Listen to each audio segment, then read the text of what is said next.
As I mentioned earlier, this session is going to be about looking at the role of NGOs, and in particular Goonj, which is a very well-known, well-regarded NGO in India.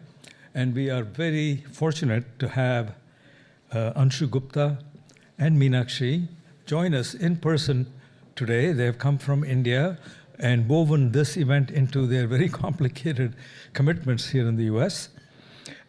Before we see the video, let me just mention that what Anshu Gupta has done with Goonj is find a novel way to provide services to the needy and the poor in India. An important part of what he does is to provide dignity to the recipients of their services and think of charity in a very different and innovative fashion. We have a short video which will, I think, give you a very good sense of the kind of work that they do. He has received several awards for his service and his work. He's been an Ashoka Fellow, a Schwab Fellow, and received the prestigious Ramon Magsaysay Award in 2015. Chairing the session is Divya Chandra, who is a Senior Associate Research Scholar at the NYU Stern Center for Sustainable Business. So before they take the stage, we're going to show you a short video, and then they will walk up to the stage. So if we can roll the video.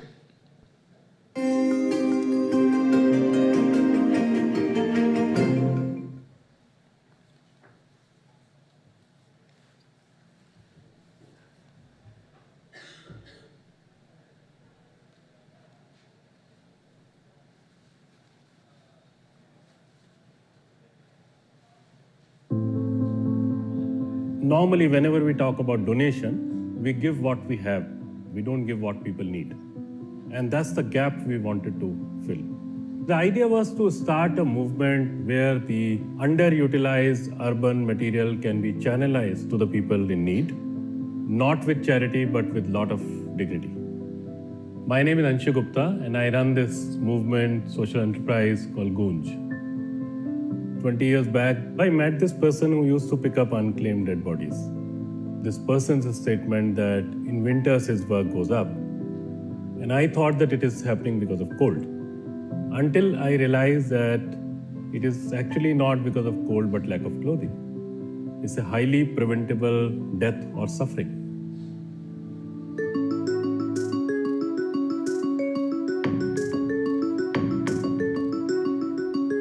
At Goonj, we collect anything and everything which can be reused.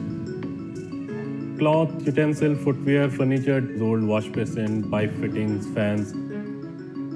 When this material comes to our center, it goes through a very rigorous process. It goes through repairing, washing. After that, it is converted into various kits.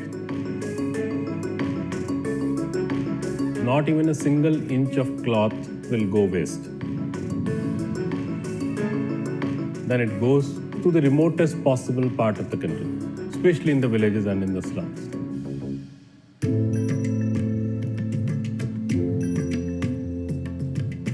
There is this pond which is completely closed for the last 10 years. Now these hundreds of villagers have taken it up. They will clean it up so that the water recharge happens in the process. Cleaning of this one big pond will take care of the livelihood of people. They take care of the livestock and the daily needs of people. With their own labor, people work on it. And then after a few days of work, with a lot of respect, they receive these kits. It can be given in a very dignified way.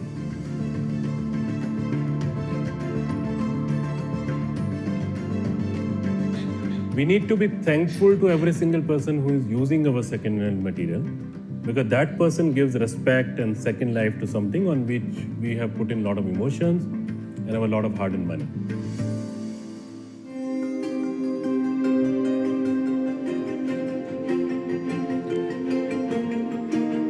Yeah, thank you. Now invite Anshu and Divya to take the stage, and Divya will take it from here. Yeah. Please give them a big, warm welcome. I think I'll sit there, yeah. Just sit. Thank you, Dr. Ramamurthy. Anshu, you started a movement in 1999 a soft voice that has transformed into a powerful chorus, an echo that's reverberating through communities, a true Goonj. And the journey has been nothing short of transformational. So we're just incredibly eager to hear about this journey, how you've impacted so many lives. So can we begin with a story about Goonj? Yeah, I mean, I can, I can run these few slides. Thank you for inviting, first of all. And I think after a few minutes of this, me and Meenakshi both are available for answering a lot of questions, and especially from the youngsters who is still worried whether social sector is good for them or not, for all those things. So that, I mean, that's how we travel together to give a proof that it's a good sector to be in. Video has already covered, so I will be skipping some of these slides also, but just to tell you in a nutshell, this is how journey started when I met a person who used to pick up unclaimed dead bodies of so-called homeless, who are mostly not homeless. That's what we have been arguing, that they might be homeless in the city of Boston or Delhi, but large number of people have a home, say about 400 kilometers away from here. And because of various reasons, when they used to die, this person used to pick up unclaimed dead body for about 20 rupees, which is quarter of $1 and 2 meters of white cloth. And my conversation with the person as a journalist in those days, when he said that in winters his work goes up and many times he has so much of work that he cannot handle it, and my realization that the cold is not killing people, because if the cold kills people I would have died. So it's basically lack of clothing.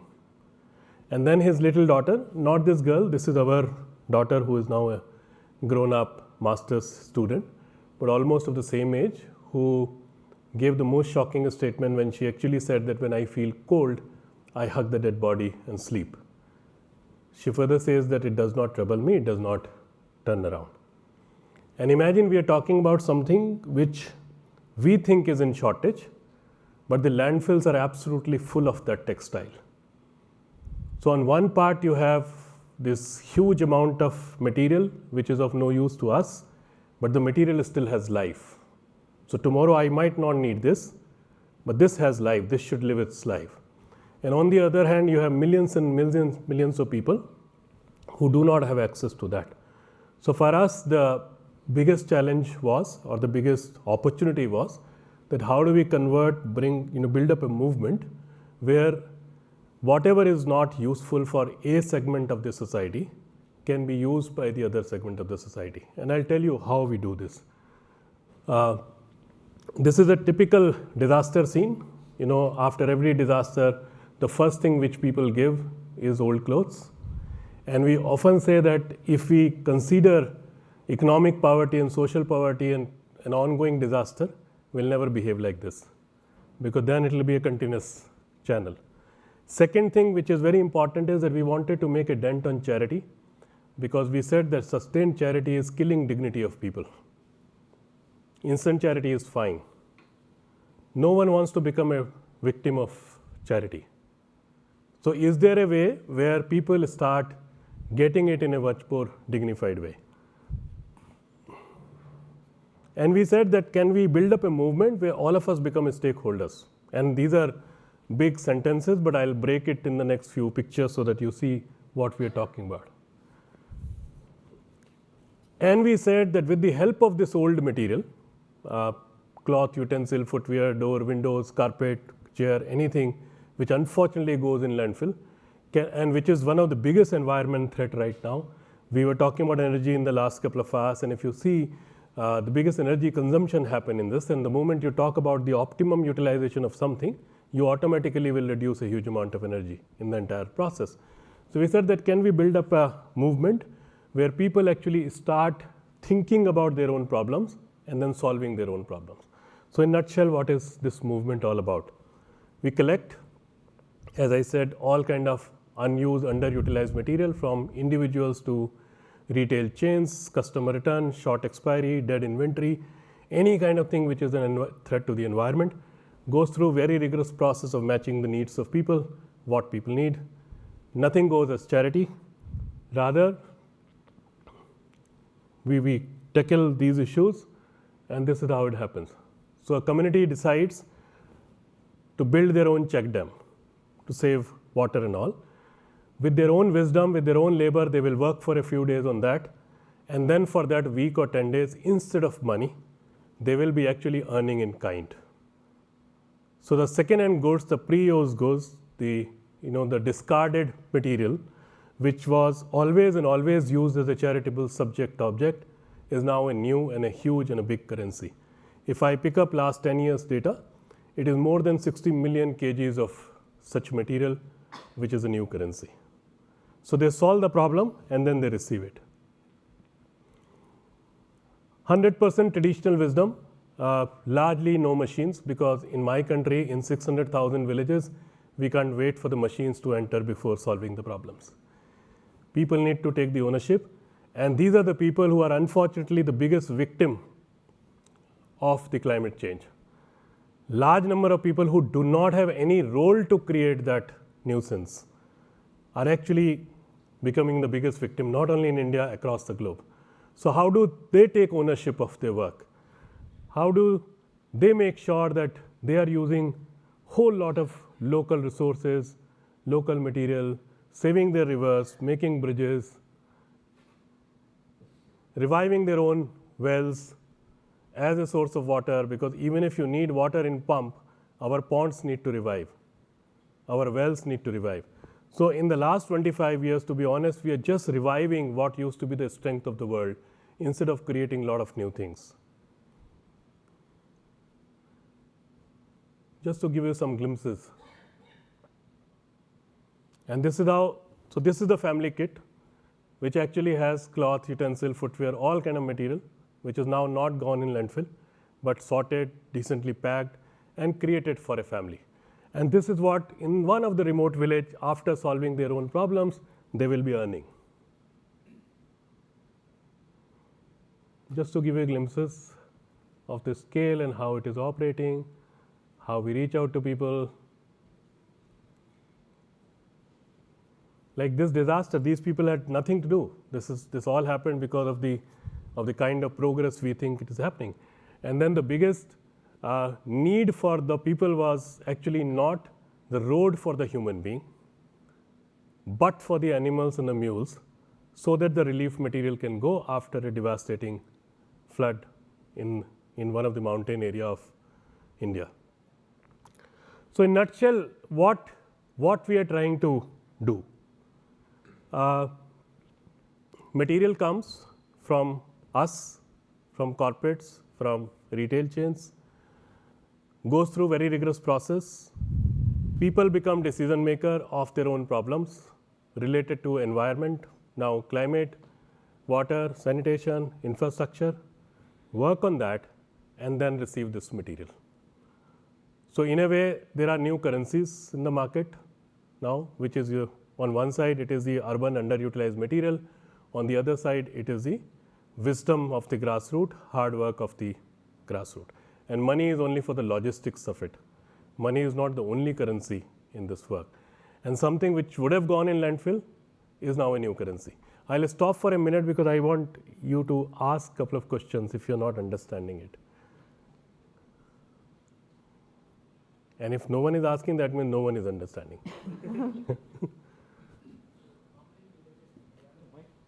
How many villages in India? We touch directly almost about 8,000, 10,000 villages in India every year. So normally villages normally tend to solve their own problems without expecting anything, just to increase their livelihood or increase their the ease of living or something. How do you motivate people to do the work for the products you are giving them? So in my opinion, gone are the days when people were solving their own problems. Okay, because we have become so used to some kind of schemes or something. We have also, the larger world has also taken away our agency, because people like us go to the farmers say across the globe, not only in our country. My farmer in my country has innovated about 50,000, 60,000 different variety of rice itself. But if you know, India, farming still comes in under unskilled profession. Fine. So when you are telling someone who is an innovator and you are telling again and again that you are actually an unskilled person, then how do you really keep your agency intact? So this is something which is bringing that power in the hands of people in a big way. They have started valuing themselves and their local resources, and also that they can solve the problem. Someone who makes 100-meter roads tomorrow will also make 500 meters of road. And it's not a transaction. We'll never say that if you work for 3 hours, you'll do this. If you work for 6 hours, you'll do this. There's a better way of doing it, because if I give a trouser to someone, go tomorrow and say this trouser belongs to me, the person has no option but to say that, yes, it is yours. But then a person works on the road, or dig a well, or clean a pond. I go and say this trouser belongs to me. The language changes. The person now can tell me that it might be yours, but I've earned it. So that's the fundamental shift which we are trying to bring, and the second-hand goods become a major currency in that. Hi, my name is Bhagyashree, and I'm really amazed to see how this change is happening. My question is that, can you tell us more about how do you actually communicate this change of currency thing to those people? Isn't it always a thought amongst people that if they're working, they should get, amount in rupees in India? So how exactly, and if there are any challenges you come across while communicating this type of change to those people? So it's not only about India. Across the globe, if you see, barter system was the most successful system, and it still exists in large number of economies, even in our own country. People like us who only think about money as a currency, think about that, fine. Otherwise, labor has been one of the biggest currency in any case. Even in India and many other countries, when a farmer works or farming labor works, often the person is not paid in money but in food grain or something. So it exists. It exists in a very small way, but because we just all of us just made sure that we tell people that money is the only currency, dollar is the only currency, rupee is the only currency, that is where it is distorted, and that's what we are reviving. It's not either or. It's not either or. No one is. So we don't enter in the villages where they have the opportunity to earn in cash, right? But in the non-cash season, which is more than the cash season, they have the opportunity to earn in kind, and that is where, and then more importantly, it is, if you see the material game, there is acute material poverty in the world. Large number of people get into the debt cycle forever because of buying some material, not of want but of need.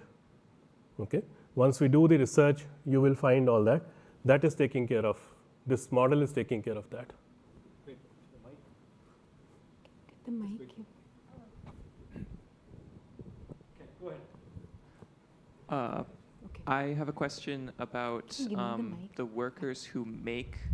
Is this thing on? Yeah. I have a question about the workers who process the textiles. How are they paid? So that's a very beautiful question, because a lot of people ask me. I remember I was in Bangalore. I was giving the talk in a software company, and the person actually asked me that, are they paid in kind or they are paid in rupee? Mm-hmm. And my question to that person was that, after working, are you paid in a software or you are paid in money? So now that is the answer. 1,200 people are full-time people who are paid in money to do the sorting, processing, whole lot of back-end work. So they are paid in They're paid. money. Yeah, yeah. So where do you make the money then? I'll come to that. Okay. It's all, I mean, to be honest, we should stop calling, when we give away our second-hand material, we should stop calling it a donation. Mm-hmm. Right? It's a burden, it's a discard, we give it because we don't need it. So we have no right to create a hello here. That's what I've said in the video also, that we need to be thankful to the people who are using our second-hand material, because they are the keeper of our emotion. So in a way, every single person who discards his or her material must pay to take care of it. So we don't enforce, but it comes like that. It comes from corporate, CSR, project, but also large part of it comes from individuals who give material, must give money, because we are taking care of the logistics of it. No, it is. Hi, thank you so much for the explanation and the presentation. How do you select the projects in which you're going to engage these villagers? Like, do you have any work with the government and local, or any local level management too? So in the country, we work with almost about 700 partner institutions, which are right from units of Indian Army to Border Road Organization to local community-based organization, NGOs, social entrepreneurs, and all.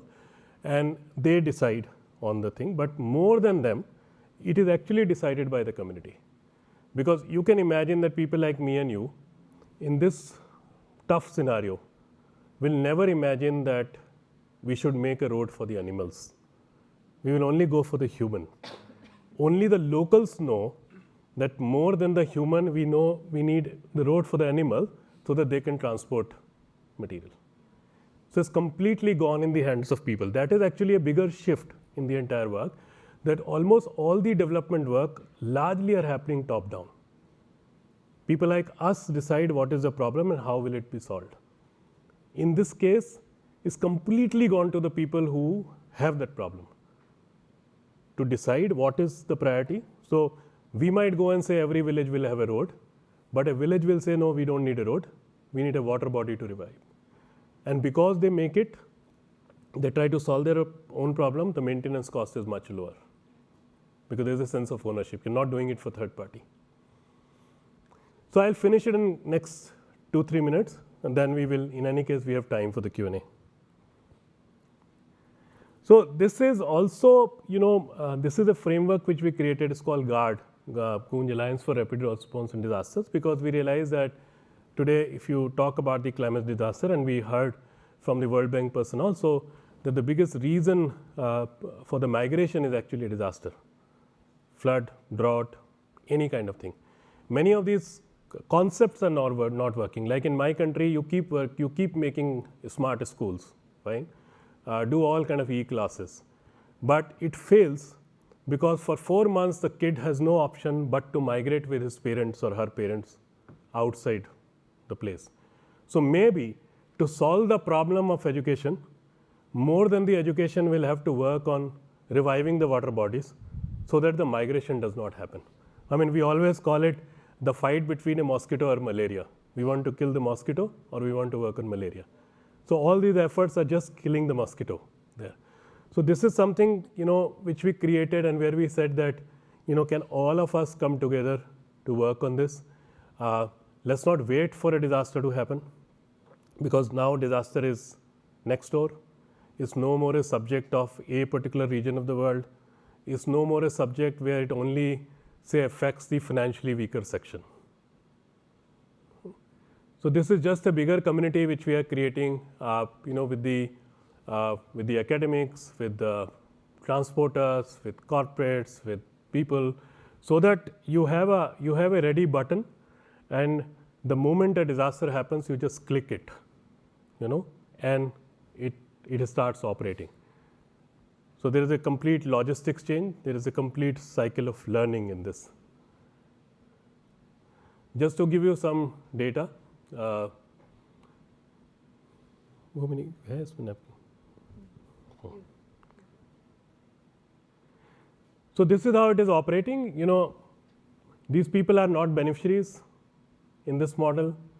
They are also paying. They are paying in a currency called labor and wisdom, and they are rewarded in a currency called material, because that's what we have. And if I convert it into monetary term, very, very basic, we are saying that if we spend about $8 million, which comes from people, and as we were talking about, if we just calculate per kg, very bare minimum cost of material, that's another 10 million, and then another 8 million of what people are putting their efforts and bringing bamboos and a whole lot of resources.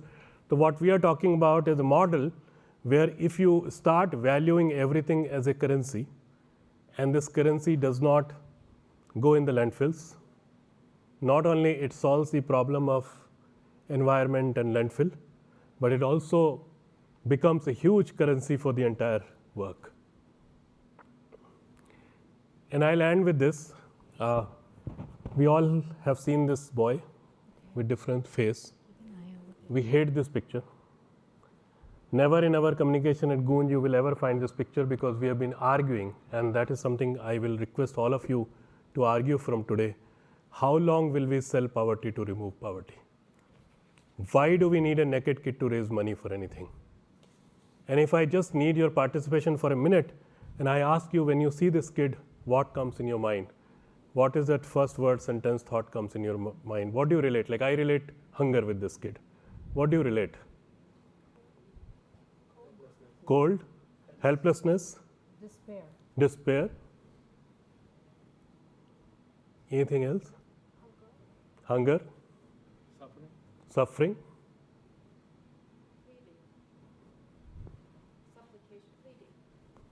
Pleading. So all kind of negative words. What do you say?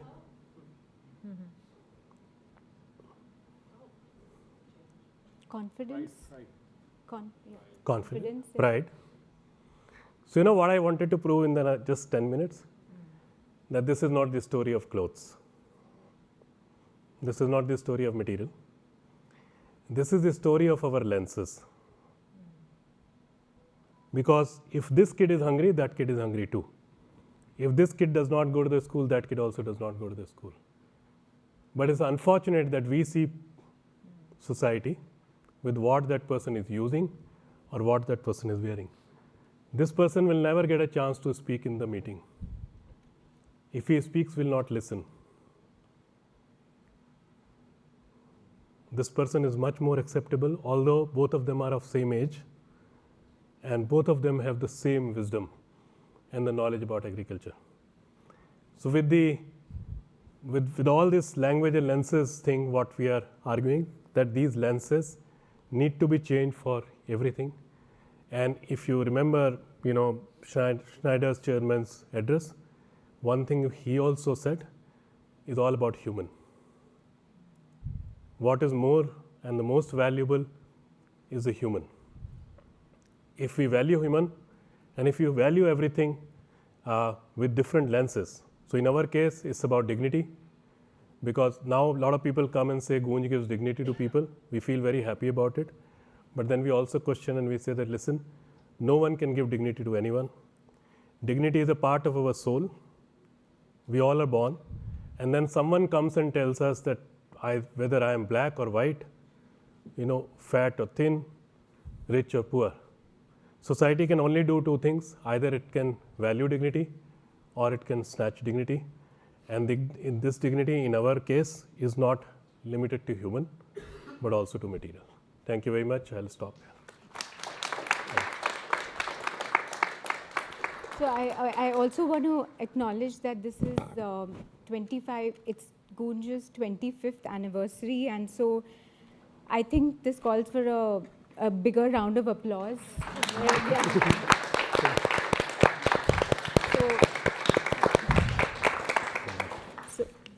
Okay, Anshu, so yeah, can sit there. You mentioned about, and we've heard this repeatedly, right, about how the impact on these marginalized communities is disproportionately higher, and so while mitigation, a lot of the mitigation work helps. How are you helping them in terms of resiliency, in terms of just reducing the overall inequalities that will serve them into the future, as we know that the frequency and the severity of such events will only keep increasing? So Divya, I think the biggest thing in our life is that first you have to accept people as it is, right? That gives strength to people, that I am also acknowledged. So like just to give you a simple example, when we go to dig a well, the community decides that they have to dig a well. We will never go and say that people who know how to dig a well come out, right? Because digging a well is a system or is a work where you need 10 different skills. Someone need to fix it, someone need to dig it, someone needs to take away the rubble. So you are actually not marking people on the basis of acquired skills or something. You are saying whatever you have, start working on it yourself. And that is why I gave you an example that if you leave the decision in the hands of people and you work with them, of course, it's a guided democracy kind of thing, where you work with them to open up their vision. They will be the first people who will say that for stopping tsunami, you don't need a wall, but a mangrove can do much better because they've lived with that. They will be the first people to tell you that if you need piped water, we need to be very careful about our well. And if you see across the globe, the village communities and the tribal population, for them the God has been nature. They worship nature. And the day you start worshipping nature, you're careful about your rivers, you're careful about your ponds, well, trees. In tribal belts you go, how many tribal people you will ever find who actually cut their trees? Even in the coldest months, they will never cut their trees. They will only pick up the bushes or something, although they are feeling cold, and no one is going to go there and find them for anything. So that's what I'm saying, that if we are talking about the climate and environment and such big disasters, reducing energy consumption and going green and all is one part of it. But do imagine and do remember that a larger part of the population stays there in the areas where they can still save the world for us. Even for us. We are not going to save it for them. They can save it for us. But they need to be given that power. And power means you do not have to give anything extra. Power means you just accept them as it is, that they also exist. That is it. Yeah. And this, in many ways, we were talking about Gram Swabhiman, which is just spreading the awareness and making people realize the importance that they have in this world, right? So Gram Swabhiman is a new movement which we are building in a bigger way, and it's basically the self-respect. Swabhiman is self-respect, Gram is village, and it is coming from a very simple thing that why do people call themselves poor? Right? The people who have rivers, who have the skill to do farming, who come to the cities and make cities, okay? Who come and lay the internet line for us so that even in COVID phase we can live our life. Yeah. Right? They have huge amount of skills, but the moment we start talking to the people about it, and all of us are a part of it, we will only talk about that what is that community they don't have. What are the problems which we want to solve? We'll never talk about what they have. So that larger community, the larger world, maybe 70% of the world, might be economically weak, but they are not poor. They have energy. They have a skill. yeah. They are much more resilient. In large part of the world, people know that for 3 months there will be flood. They still live there. They redo it. In our country, you go to Assam, all the houses, bamboo houses, are made almost 3 feet, 4 feet above the road. So they survive much more than the cities which are flooding all across. But we are not valuing that as a skill, and they are still calling themselves poor. So we are imagining a day when people stop calling or thinking about themselves as poor, and if they stop calling themselves poor, how will we ever call them poor? We'll have to segregate that poverty in certain way, and maybe I will say I am culturally poor, you might be material wise poor, or you might be some other health wise poor, but you're not poor. You're just economically weak. That's great. And I think so we are up at time, and as we wrap up the session, we wanted to see a lighter side of you, and for that we have some rapid fire questions to end in a fun way. So Anshu is a source of inspiration to many. Who is Anshu's source of inspiration? I mean, to be honest, I call villages my university, for sure. And then there are other things. I mean, I love movies of Amitabh Bachchan. That becomes very big source of inspiration, because I say here is a guy who fights with the inequality and all that, but in a very structured way. And for many of us, Gandhi is the ultimate source. Yeah. Even if we read him or not regularly, but Gandhi is the ultimate source of so many things. Thank you. Yeah. We might not be able to practice the way he did, but we love him. Absolutely. Yeah. I like the mix of the old and the new that you have. So, Yeah, you have Shah Rukh Khan also. so the one piece of advice that Anshu would give to his younger self.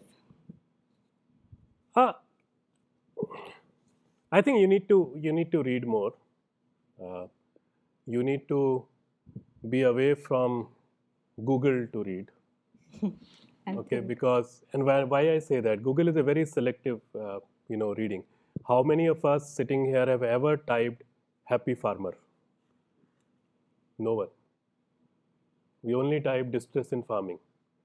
So when you type distress in farming on Google, you find thousand articles about distress in farming. But those millions and millions of people are happy also. They enjoy, they live their life, they celebrate. So I think we need to read more. We need to roam around a lot that way, especially this generation. Yeah, absolutely. Fortunately, I did that a bit. I spent time with Habib Bhai on the footpath. That's what I learnt about migration and why people leave villages and how people die and all that. Okay, if Anshu could eliminate one unsustainable habit from the world with a snap of fingers, what would it be? I would say arrogance about myself. Just because I am so fortunate that I studied in good colleges Yeah. and all that, but that's a privilege. I mean, I remember in '98 when I was leaving my job, I'd only done a small calculation that we only paid a few thousand rupees in those days. And if that fees was 50,000 rupees, 100,000 rupees, was it possible for my parents to pay? The answer was no. And that was the day when I realized that I am the biggest product of subsidy of my country. So everyone who goes to a government school, college, and the biggest possible institutions often eats subsidy of the country. Subsidy never comes from the rich people or the government. Subsidy always comes from the financially weakest person. So our education is actually subsidized by the farmer, because the day farmer of the world starts getting fair wages, me and you will never be able to touch that samosa and gulab jamun which we were enjoying. There's farmers subsidy on us. Great. Okay, let's so very quickly choose between the following: pani puri or pizza, your favorite street food. 100% pani puri anywhere. I still have to taste Boston's. I've never tasted Boston. Jeans or sari, the most reusable piece of clothing. Of course, jeans for me. Okay. Or generally, sari, No. I think, is a very sustainable and. Sari is a very sustainable, but jeans also sustains. It depends on you. Okay. Photography or writing, which one is more fulfilling? For me, photography and writing poetry in Hindi. That's what I do. Sports or art, which one is a more unifying force? Both. I mean, we can't have comparison in this. But yes, I mean, sports, fortunately, unfortunately, actually reach much, much more.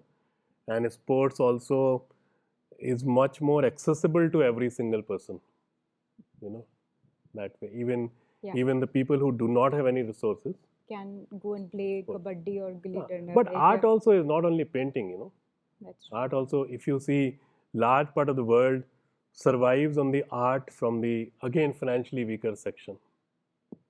They are the artists who do in our country also, on the wall paintings and everything. These are done by those people. Great.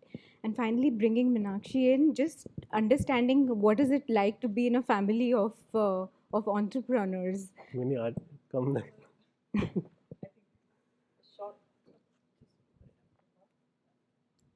Thank you.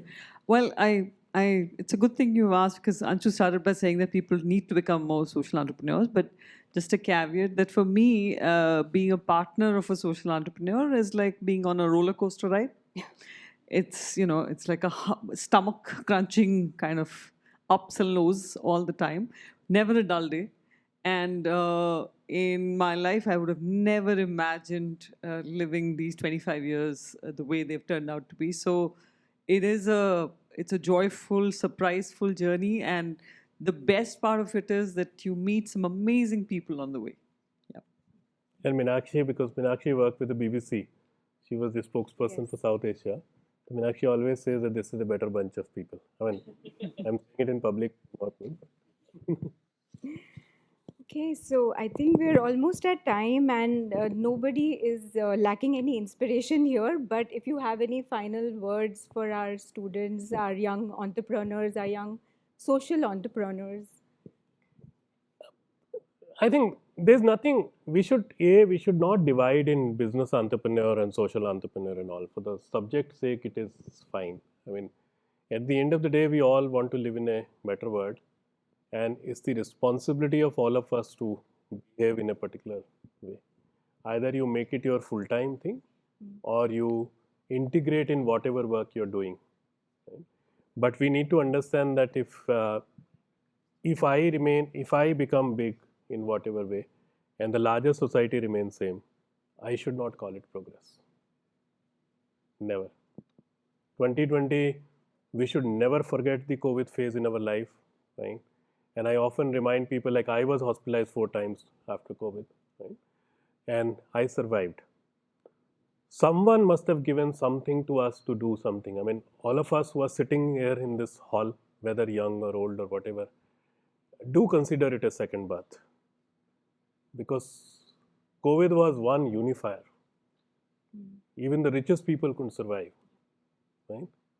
So that way, I consider, at least for the last 4 years, I certainly consider it my second birth.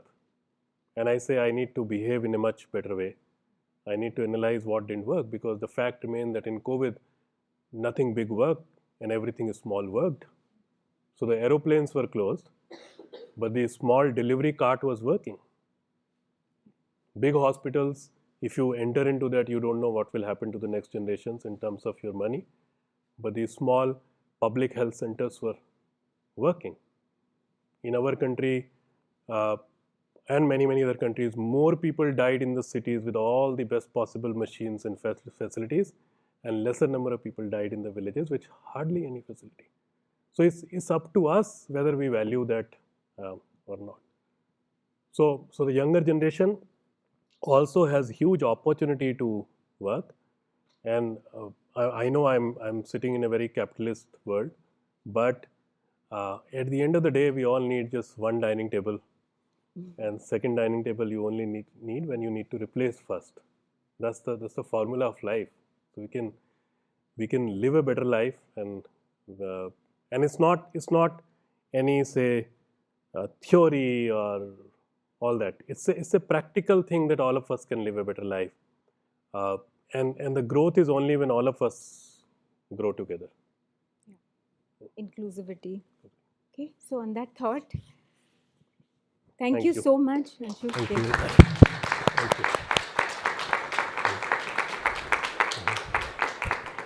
Thank you, Ji. Thank you. Pleasure. Thank you. Thank you, Anshu and Meenakshi, for a very inspiring example. I think you've given us a lot to think about. One of the things you said in the acceptance speech at the Magsaysay Award that I think is germane to our earlier discussion, that you use, I think I'm going to paraphrase, may not get the exact words. You said, poverty is a permanent crisis, and natural disasters are sporadic crises. So they're connected. And he said, if you are in the business of dealing with poverty, in a sense, it's a crisis all the time. And so to switch from that to dealing with natural disaster is really not night and day. It's more like a continuum. And I think that shows how the different things you're doing are connected. So you don't just show up at disaster when it happens. You're already in those communities. You already are connected to people in the communities. And that helps you be more effective in that role. So thank you again. And thank you for coming. I know it's been a bit of an arduous journey for you. We really appreciate it. Let's give them another round of applause, please. Thank you.